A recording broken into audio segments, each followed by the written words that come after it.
ଏବେ କଣ ଦାବିରେ ଜିଲ୍ଲାପାଳଙ୍କୁ ଭେଟିଲେ?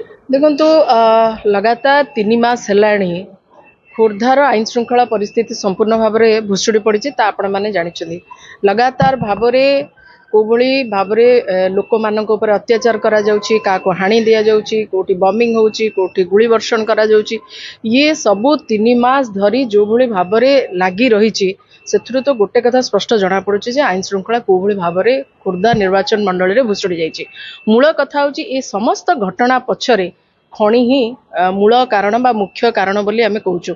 खणी को नेकी ये समस्त घटना घटी एबे खोर्धा अंचल रे आउ एक पंचसखार आविष्कार होइछि। ये होछि क्रिमिनल मानकर एक ग्रुप जो माने पंचसखा होइछन्ती।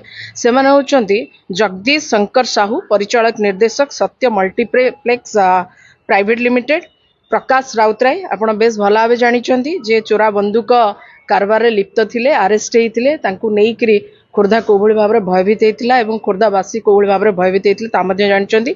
ध्रुव कलश, दुष्मंत श्रीचंदन, सोमनाथ बलियार सिंह एमाने एबे नुआ क्रिमिनल पंचसखा होइछन्ती एवं एमाने आतंकराज सृष्टि करिबा, गुली वर्षण करवा, बोमा पकेइबा, लोकों को डरेइबा, धमकेइबा, मन इच्छा काजू गछ काटी देई जिबा, सरकारी जमीरु बेआईन भाव में खणी खनन करवा, मांकड़ा पत्थर खनन करिकी चोरा चालाण करिबारे एमाने पूरा सिद्धहस्त।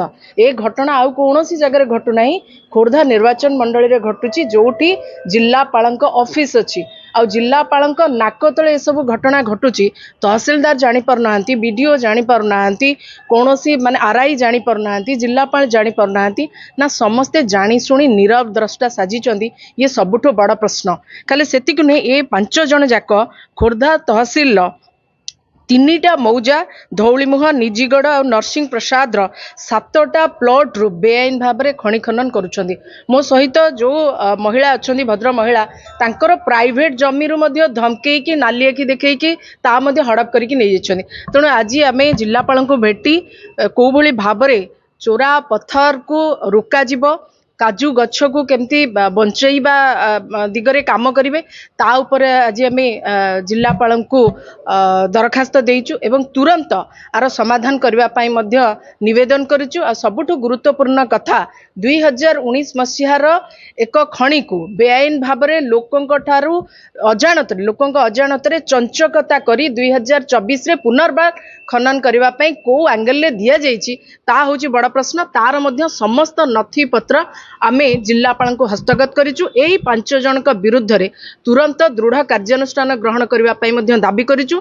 जदि 7 दिन भितरे जिल्लापाल महोदय कौनसी कार्यानुष्ठान ग्रहण न करती ताले ए कथा स्पष्ट हो जे बोध हुए एमानक सहित प्रशासनिक अधिकारी डायरेक्ट सामिल अछंती एवं आमे मध्य 7 दिन समय देचु। 7 दिन पर जदि कौनसी कार्यानुष्ठान न निया जाए ताले राजरास्ता अवरोध करिवु। दरकार पड़े ट्रक चढ़ेबार अच्छी जदि चढ़ातु, जहाँ करिवार अच्छी करंतु, किंतु खोर्धा को बंचेबार समय आछि। 3 मास भितरे खोर्धा खोर्धा है कि नहीं ये होची क्रिमिनाल मानकर माटी सजिलाणी। ए क्रिमिनाल मान को हटेकी खोर्धा को बंचेबा, पुनर्बार शांति प्रतिष्ठा करबा होची हमर मूल लक्ष्य। ए कथा